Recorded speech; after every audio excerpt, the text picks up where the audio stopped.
Assalamualaikum warahmatullahi wabarakatuh. Halo teman-teman dan juga Bu Elina yang saya hormati. Perkenalkan, kami dari kelompok 3 di sini akan mempresentasikan tentang standar isi dan kurikulum di negara Jepang. Nah, di sini ada nama-nama anggota dari kelompok 3, yakni ada Mbak Lulu Aulia, Tulus Ayuning Tias, Hesti Ruwiana, Ratri Prasasti, Faiz Robani, dan saya sendiri, Siti Miftah Saadah. Nah, di sini ada tujuan pembelajaran yang ingin kita capai pada pertemuan kali ini, yaitu yang pertama, mahasiswa mampu menjelaskan pengertian dan juga tujuan dari standar isi. Kemudian mahasiswa mampu menjelaskan pengertian tingkat kompetensi. Kemudian ada mahasiswa mampu menguraikan 3 kriteria tingkat kompetensi. Mahasiswa mampu menguraikan 3 rumusan tingkat kompetensi. Mahasiswa mampu menjelaskan deskripsi dari masing-masing kompetensi inti. Mahasiswa mampu mendeskripsikan karakteristik kurikulum pendidikan di Jepang. Dan yang terakhir, mahasiswa mampu menjelaskan komponen kurikulum pendidikan di negara Jepang. Yang selanjutnya ada Unity of Sciences yang kami ambil, yaitu terdapat dalam Quran surat Al-An'am ayat 104 yang berbunyi, A'udzubillahi minasyaitonirrajim, Bismillahirrahmanirrahim, Qad ja'akum basairu min rabbikum faman absara falinafsih wa man amiya fa'alaiha wa ma ana 'alaikum bihafidz, yang artinya sesungguhnya telah datang kepadamu bukti-bukti yang nyata dari Tuhanmu. Siapa yang melihat bukti-bukti itu, maka manfaatkanlah bagi dirinya sendiri. Dan siapa yang buta tidak melihat bukti-bukti itu, maka akibat buruknya bagi dirinya sendiri. Sedangkan aku, Nabi Muhammad SAW, bukanlah pengawasmu. Quran surat Al-An'am ayat 104. Nah, di sini teman-teman, ayat ini itu mengandung berbagai nilai pendidikan yang sangat relevan dalam kehidupan ini. Nah, ayat ini itu menegaskan bahwa Allah itu telah memberikan bukti-bukti nyata yang dapat dipelajari dan dianalisis, sehingga dalam dunia pendidikan itu sangat penting bagi setiap individu untuk mengembangkan pola pikir kritis, kemampuan menganalisis fakta, serta mencari kebenaran berdasarkan bukti yang jelas. Selanjutnya, apa sih yang dimaksud dengan standar isi dalam pendidikan itu, teman-teman? Oke, sebelum kita masuk ke standar isi, kita akan mengenal dulu tentang standar nasional pendidikan. Nah, dalam peraturan pemerintah nomor 19 tahun 2005, standar nasional pendidikan atau SMP itu diartikan sebagai kriteria minimal tentang sistem pendidikan di seluruh wilayah hukum negara Kesatuan Republik Indonesia ini, di mana berfungsi sebagai dasar dalam perencanaan, pelaksanaan, dan juga pengawasan pendidikan dalam rangka mewujudkan pendidikan nasional yang bermutu. Nah, kemudian tujuan dari standar pendidikan nasional ini itu adalah menjamin mutu pendidikan nasional dalam rangka mencerdaskan kehidupan bangsa dan membentuk watak serta peradaban bangsa yang bermartabat. Nah, kemudian ada ruang lingkup standar pendidikan nasional yang terbagi menjadi 8, yaitu ada standar isi, standar proses, standar kompetensi lulusan, standar pendidikan dan tenaga kependidikan, standar sarana dan juga prasarana pendidikan, standar pengelolaan pendidikan, dan standar pembiayaan pendidikan, serta standar penilaian pendidikan. Nah, itulah tadi sekilas informasi tentang standar nasional pendidikan yang ada di negara Republik kita ini. Nah, di sini ada sekilas informasi tentang pendidikan di negara Jepang. Nah, jadi Jepang itu memiliki kualitas pendidikan yang dipandang sebagai salah satu pendidikan terbaik di Asia, dan pendidikan di Jepang ini itu memiliki pengaruh yang besar dalam pendidikan di dunia, teman-teman. Nah, hal ini itu dapat dilihat dari konsistensi dari negara Jepang. Pendidikan di negara Jepang itu dalam tes PISA, yaitu Program for International Student Assessment, yang dikeluarkan oleh OECD. Nah, yang dilakukan setiap 3 tahun. Nah, performa dari Jepang sendiri ini itu memiliki kualitas pendidikan yang sangat baik. Nah, jadi Jepang di sini dalam tes PISA ini itu dapat dikatakan selalu konsisten dalam memperoleh nilai, teman-teman. Nah, jadi terutama itu sejak tahun 2008 itu setelah diterapkannya revisi course of study. Nah, jadi di sini Jepang itu memperoleh hasil yang sangat baik dalam tes sains, membaca, matematika, dan juga dapat konsisten mempertahankan dan juga meningkatkan performanya tersebut dalam setiap tes yang dilaksanakan oleh PISA tersebut. Nah, hal ini itu menjadikan pendidikan di Jepang itu menjadi salah satu gambaran yang baik bagi perkembangan pendidikan di Indonesia. Jadi di sini kita sebagai warga Indonesia bisa menganut cara belajar dari orang-orang Jepang, cara belajar pendidikan di negara Jepang. Oke, selanjutnya kita akan masuk ke pembahasan, yaitu ada standar isi. Nah, dalam Permendikbudristek nomor 7 tahun 2022 itu dijelaskan tentang standar isi, yang mana standar isi itu merupakan kriteria minimal yang mencangkup ruang lingkup materi untuk mencapai kompetensi lulusan pada jalur, jenjang, dan jenis pendidikan tertentu. Nah, standar isi ini teman-teman itu dikembangkan melalui perumusan ruang lingkup materi yang sesuai dengan kompetensi lulusan. Nah, standar isi di sini itu juga berfungsi sebagai acuan guru saat memberikan materi dalam kegiatan pembelajaran di kelas. Nah, selain itu juga standar isi di sini itu memuat kerangka dasar kurikulum dan juga beban belajar, kurikulum tingkat satuan pendidikan, dan juga kalender pendidikan. Nah, kurikulum dan beban belajar yang dimaksud di sini itu adalah kurikulum itu kan merupakan acuan utama dari semua bentuk aktualisasi kegiatan yang dimiliki oleh siswa di bawah pengarahan dari sekolah. Nah, jadi di sini kurikulum itu memiliki peran yang sangat penting ketika dikembangkan dengan tujuan menggali potensi yang dimiliki oleh peserta didik dengan mengedepankan minat dan juga bakat dari peserta didik tersebut. Nah, kemudian ada beban belajar yang dimaksud di sini itu adalah suatu bentuk satuan waktu teman-teman yang dibutuhkan oleh peserta didik untuk mengikuti program pembelajaran melalui sistem tatap muka, penugasan terstruktur, dan juga kegiatan mandiri untuk mencapai standar pendidikan yang dinyatakan dalam satuan jam pembelajaran. Jadi beban belajar di sini itu merupakan jumlah jam pelajaran yang harus ditempuh oleh peserta didik untuk mencapai kompetensi.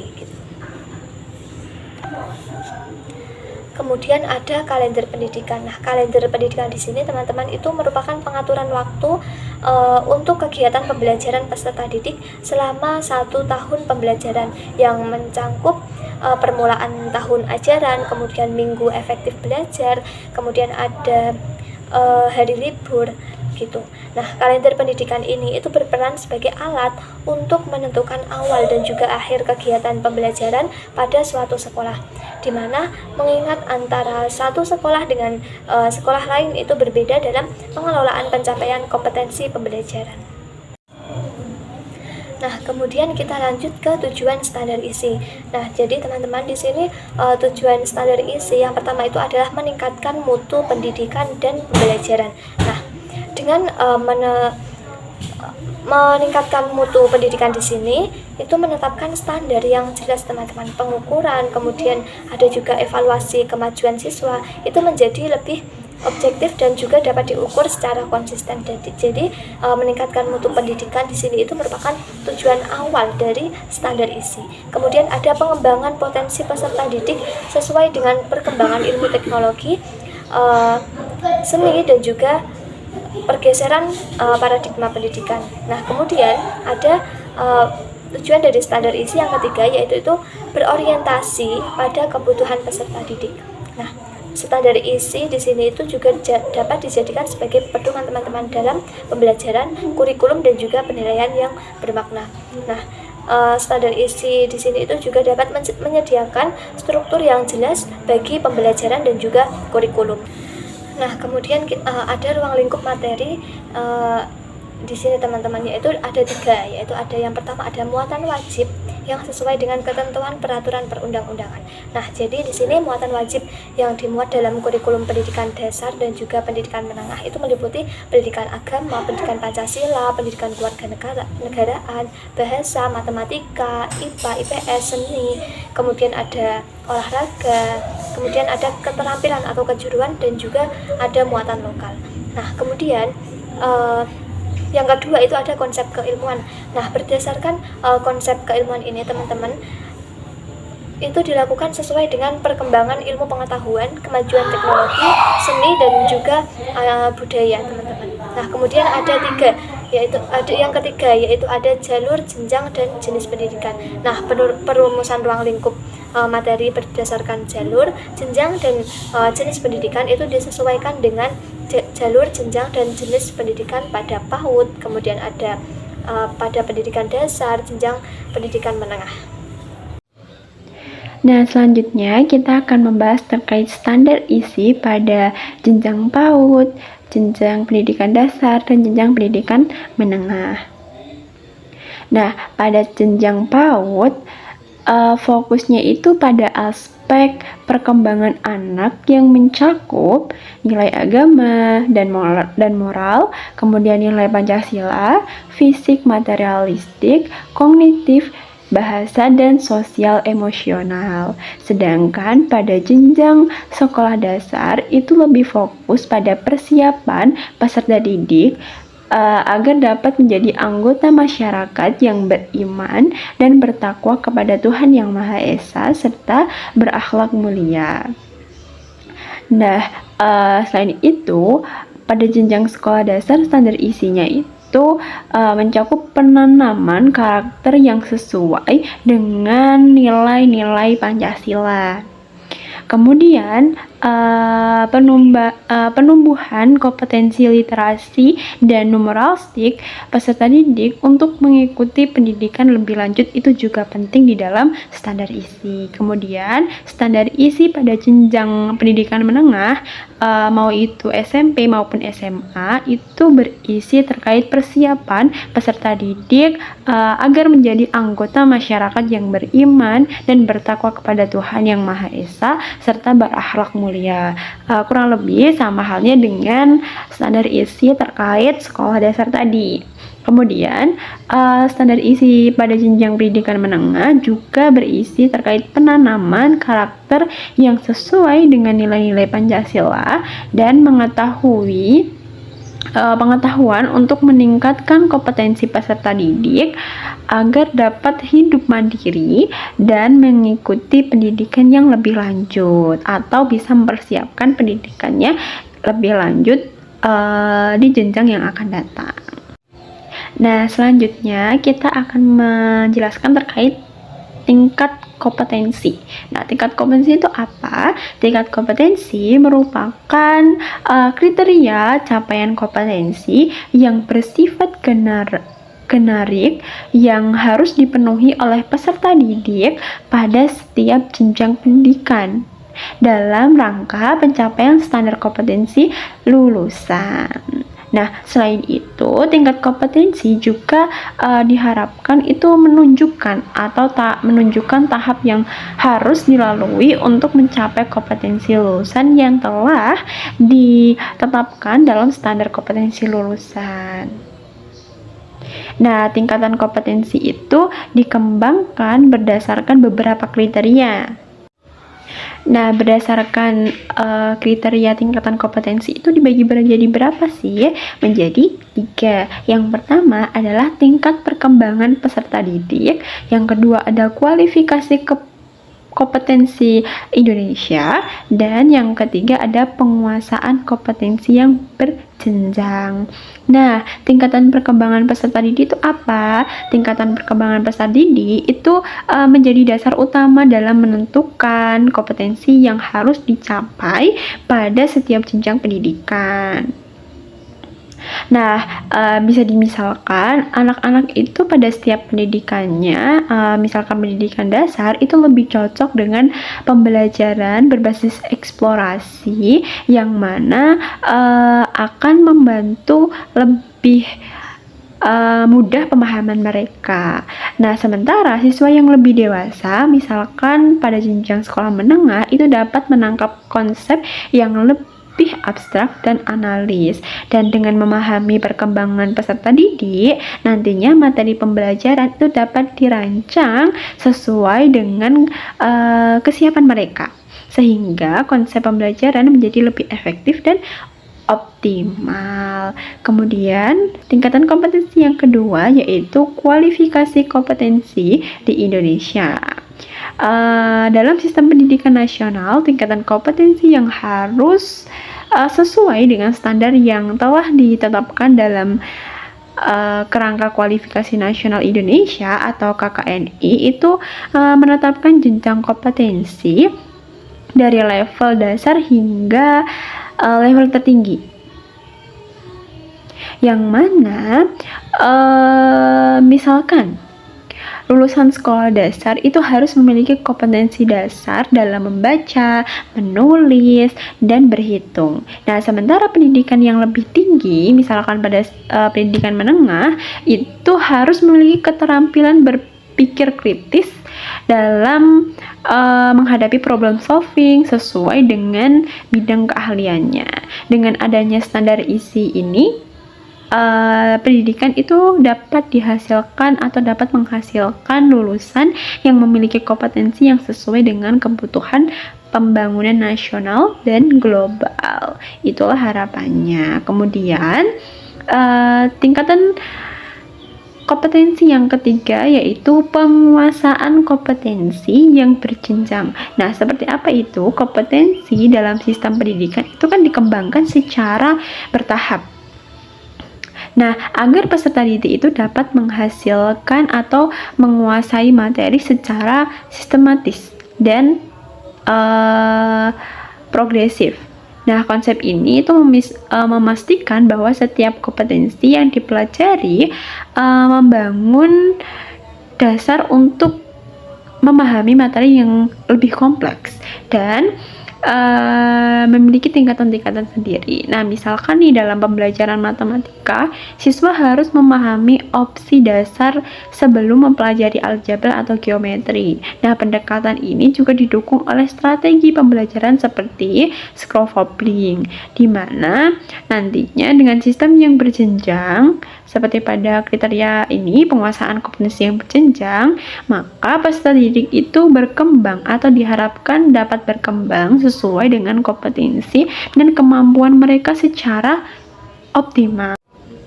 Nah, selanjutnya ada tingkatan kompetensi dan jenjang pendidikan. Tadi kan kita sudah membahas terkait kriteria tingkatan kompetensi. Nah, di sini akan ada tingkatan kompetensi dan jenjang pendidikan.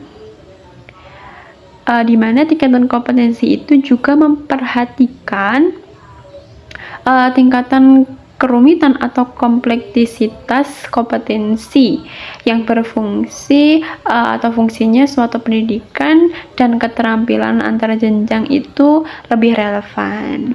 Di mana terdapat tabel di atas, kita bisa lihat tingkatan kompetensi atau tingkatan kompetensi nomor 1 adalah tingkatan pendidikan anak.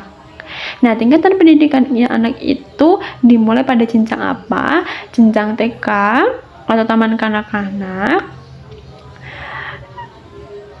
Kemudian tingkatan kedua dan ketiga itu adalah tingkatan jenjang pendidikan dasar. Di antaranya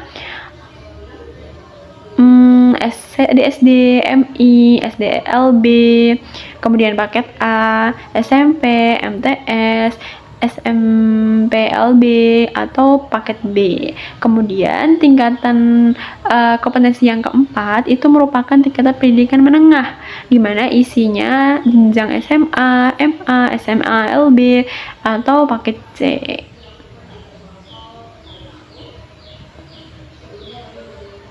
Nah, tingkatan kompetensi ini disusun berdasarkan taksonomi struktur capaian belajar. Selanjutnya kita akan membahas mengenai rumusan tingkat kompetensi pendidikan. Di sini itu dibagi menjadi 3. Yang pertama ada kompetensi peserta didik, kemudian yang kedua itu ada kompetensi pendidik atau guru, dan yang ketiga ada kompetensi dari institusi pendidikan. Nah, pada pembahasan pertama kita akan membahas mengenai kompetensi peserta didik. Rumusan ini itu berfokus pada kemampuan dan keterampilan yang harus dikuasai oleh peserta didik setelah menyelesaikan suatu jenjang pendidikan. Dalam hal ini tuh rumusan ini tuh menekankan pada hasil akhir dari proses pendidikan, yaitu kemampuan dan keterampilan yang harus dimiliki peserta didik setelah menyelesaikan suatu jenjang pendidikan tertentu. Kemudian ada komponen-komponen dari kompetensi peserta didik. Yang pertama itu pengetahuan dan pemahaman materi pendidikan, kemudian ada keterampilan berpikir kritis dan pemecahan masalah, dan yang ketiga ada keterampilan berkomunikasi dan kolaborasi, dan yang terakhir ada keterampilan aplikatif atau penerapan. Dari pengetahuan dan pemahaman materi pembelajaran ini mencakup penguasaan konsep-konsep dasar, fakta, teori, dan juga prinsip yang relevan dengan mata pelajaran yang dipelajari. Hal ini itu lebih dari sekedar hafalan, melainkan pemahaman yang mendalam, yang memungkinkan peserta didik untuk menjelaskan dan menerapkan pengetahuan dalam konteks yang berbeda. Kemudian, yang kedua ada keterampilan berpikir kritis dan pemecahan masalah. Kemampuan ini tuh mencakup kemampuan untuk menganalisis informasi, mengevaluasi argumen, membuat kesimpulan yang logis, dan mengambil keputusan yang tepat. Keterampilan yang memecahkan masalah melibatkan kemampuan mengidentifikasi masalah, kemudian merumuskan solusi alternatif, dan mengevaluasi efektivitas solusi tersebut. Kemudian yang ketiga ada keterampilan berkomunikasi dan kolaborasi.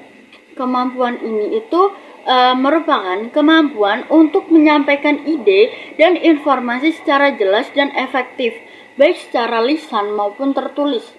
Keterampilan kolaborasi ini melibatkan kemampuan untuk bekerja sama dengan orang lain, yaitu berkontribusi dalam tim, kemudian menghargai pendapat orang lain. Kemudian yang terakhir itu ada keterampilan aplikasi dan penerapan. Nah, kemampuan ini itu untuk menerapkan pengetahuan dan keterampilan yang diperoleh dalam situasi yang nyata atau praktis. Jadi itu secara langsung gitu, langsung diterapin. Nah, ini tuh mencakup kemampuan untuk menggunakan alat dan teknologi, menentukan eksperimen, dan menciptakan produk atau karya yang relevan. Kemudian, penilaian dari kompetensi pendidikan ini sangat bervariatif. Ada melalui tes tertulis, kemudian proyek, ada portofolio, dan observasi. Nah, dalam tes tertulis ini dapat mengukur pemahaman konsep dan kemampuan menjawab pertanyaan secara tertulis. Dalam penilaian melalui proyek itu memberikan kesempatan kepada peserta didik untuk menerapkan pengetahuan dan keterampilan dalam konteks yang lebih luas dan kompleks.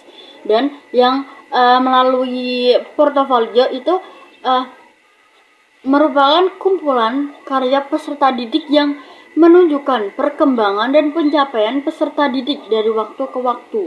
Kemudian dari penilaian melalui observasi itu dapat mengamati peserta didik dalam situasi pembelajaran atau praktik untuk menilai keterampilan dan sikap mereka. Nah, pentingnya kompetensi peserta didik ini menjadi kompetensi peserta didik menjadi indikator penting dari kualitas pendidikan. Kemudian kompetensi yang kuat mempersiapkan peserta didik untuk sukses dalam pendidikan lanjutan, dunia kerja, dan juga kehidupan bermasyarakat. Nah, yang kedua itu ada kompetensi pendidik atau guru. Di sini itu rumusannya secara khusus menyoroti kompetensi yang harus dimiliki oleh seorang guru dalam melaksanakan tugasnya. Tujuan utamanya itu meningkatkan kualitas pembelajaran dan hasil belajar siswa melalui peningkatan kompetensi guru. Kemudian di sini ada komponen kompetensi dari guru atau pendidik. Di antaranya itu yang pertama ada kompetensi pedagogik, di mana di sini merupakan kemampuan mengelola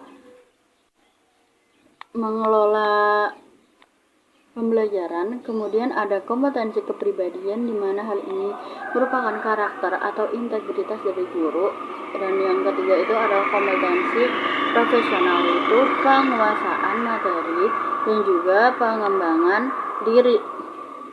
Kemudian yang keempat ada terakhir itu merupakan kompetensi sosial, yaitu kemampuan berkomunikasi dan berinteraksi dengan lingkungan. Nah, yang pertama tadi itu ada kompetensi pedagogik. Kompetensi ini adalah kemampuan guru dalam mengelola proses pembelajaran. Hal ini mencakup pemahaman tentang teori belajar, pengembangan kurikulum, perencanaan pembelajaran, kemudian penggunaan metode, dan juga media pembelajaran yang efektif. Kemudian ada evaluasi hasil pembelajaran dan juga kemampuan membimbing siswa. Intinya hal ini itu merupakan kemampuan guru untuk menciptakan lingkungan belajar yang kondusif dan juga efektif. Kemudian yang kedua ada kompetensi kepribadian. Hal ini itu berkaitan dengan karakter dan integritas seorang guru yang mencakup sikap positif, kemudian stabil, dewasa, arif, berwibawa, dan menjadi teladan bagi siswa. Di sini, guru diharapkan memiliki nilai-nilai luhur dan etika profesi yang tinggi. Kemudian yang ketiga ada kompetensi profesional. Hal ini adalah penguasaan guru terhadap materi pembelajaran dan juga kemampuan untuk terus mengembangkan diri. Hal ini itu juga mencakup pemahaman yang mendalam tentang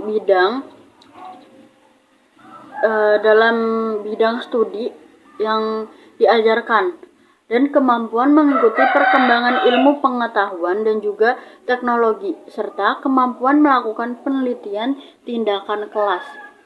Jadi hampir sama seperti evaluasi gitu. Tapi ini lebih ke evaluasi kompetensi profesional guru. Jadi lebih ke apa yang harus guru kuasai gitu. Di sini guru harus selalu berusaha meningkatkan pengetahuan dan juga keterampilannya. Kemudian yang terakhir ada kompetensi sosial. Hal ini itu adalah kemampuan guru dalam berkomunikasi dan berinteraksi dengan siswa, orang tua, rekan kerja, dan juga masyarakat. Hal ini mencakup kemampuan membangun hubungan yang baik, berkomunikasi secara efektif, dan juga bekerja sama dalam tim dan memenuhi pemahaman keberagaman, yaitu memahami keberagaman yang ada di sekitar. Guru diharapkan mampu menciptakan lingkungan sosial yang harmonis di sekolah. Nah, penilaian dari kompetensi pendidik itu bisa melalui sertifikasi, kemudian evaluasi kinerja, dan juga ada pengembangan profesi berkelanjutan. Sertifikasi ini adalah proses pemberian sertifikat kepada guru yang telah memenuhi standar dan kompetensi tertentu. Kemudian evaluasi kerja, hal ini itu merupakan penilaian terhadap kinerja guru dalam melaksanakan tugas yang biasanya itu dilakukan secara berkala. Kemudian ada pengembangan profesional berkelanjutan. Ini merupakan upaya untuk terus meningkatkan kompetensi guru melalui pelatihan, seminar, workshop, dan juga kegiatan lainnya. Jadi rumusan tingkat kompetensi pendidik ini sangat penting untuk memastikan bahwa guru memiliki kualitas yang baik. Dengan memiliki guru yang kompeten, diharapkan kualitas pendidikan itu nanti akan semakin meningkat dan akhirnya akan menghasilkan generasi penerus yang baik, kemudian kualitasnya juga bagus. Nah, kemudian kita akan membahas mengenai kompetensi institusi pendidikan. Rumusan ini itu menekankan pada kemampuan dan kualitas institusi pendidikan dalam memberikan layanan pendidikan yang bermutu. Artinya, sebuah institusi pendidikan tidak hanya dilihat dari fasilitas fisiknya, tetapi juga dari bagaimana mereka mengelola dan menyelenggarakan proses pendidikan agar menghasilkan lulusan yang kompeten. Kemudian ada beberapa komponen kompetensi dari institusi pendidikan. Yang pertama itu ada kurikulum yang relevan dan inovatif. Yang kedua ada sarana dan prasarana yang memadai. Yang ketiga ada manajemen dan kepemimpinan yang efektif. Dan yang keempat ada sistem penjaminan mutu yang baik. Nah, dalam kurikulum yang relevan dan inovatif, kurikulum ini itu harus sesuai dengan perkembangan zaman dan kebutuhan dunia kerja. Nah, hal ini tuh berarti materi yang diajarkan tidak ketinggalan zaman dan dapat diaplikasikan dalam kehidupan nyata.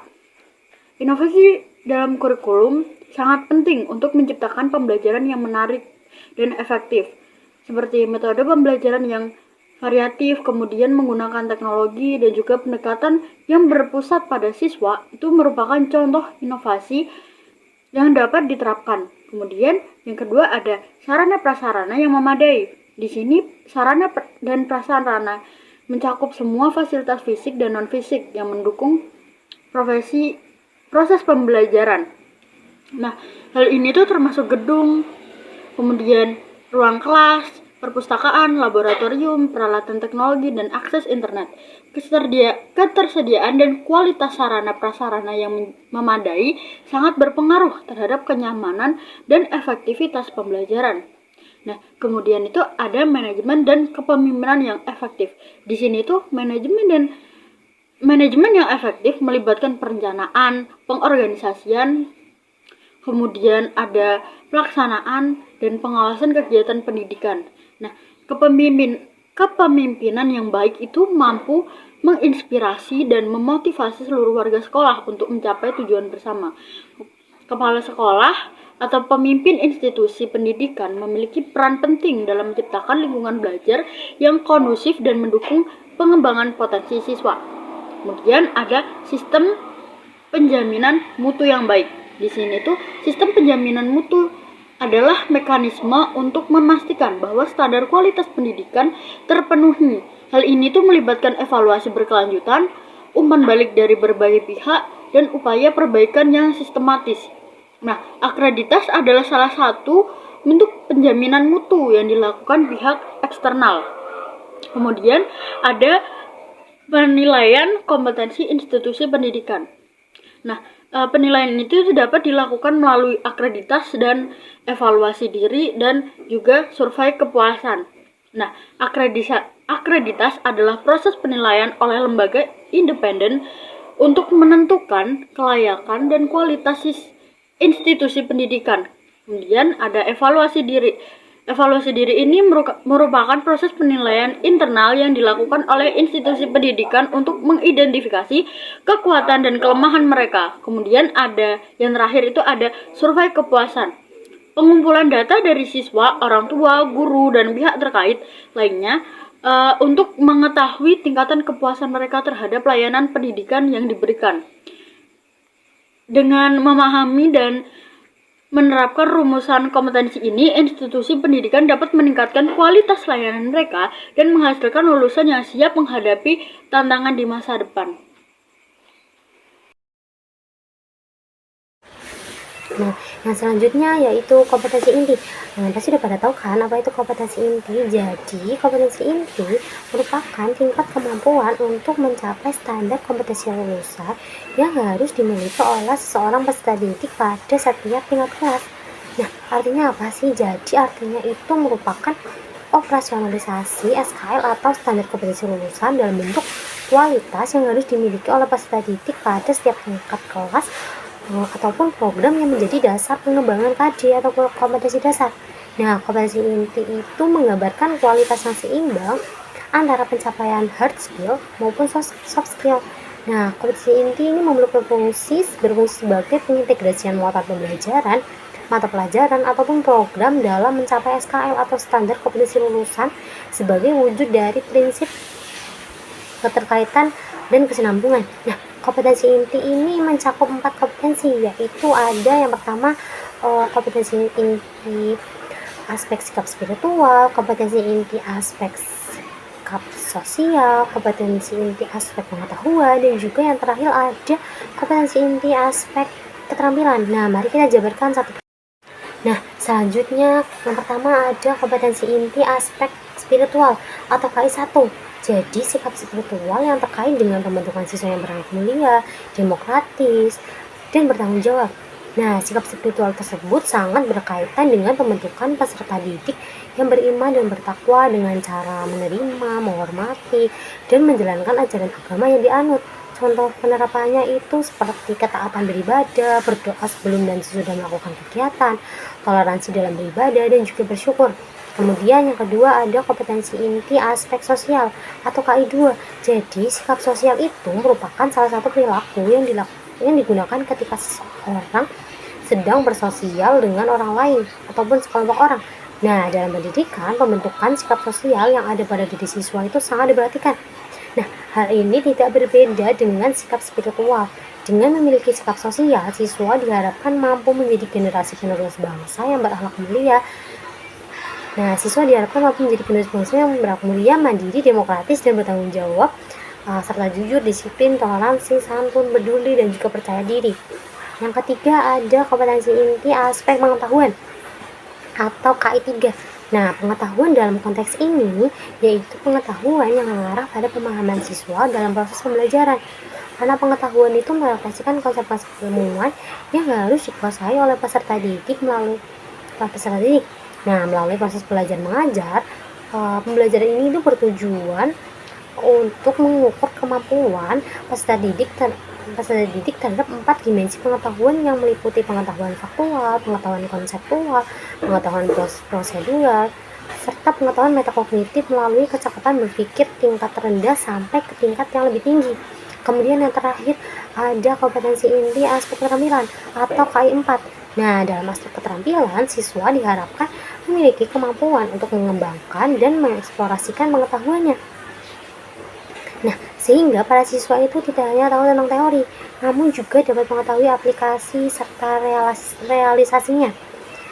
Nah, ada pun tahapan-tahapan dalam mengukur keterampilan peserta didik itu diantaranya diperoleh melalui aktivitas mengamati, terus bertanya, mencoba, menalar, menyaji, dan juga menciptakan.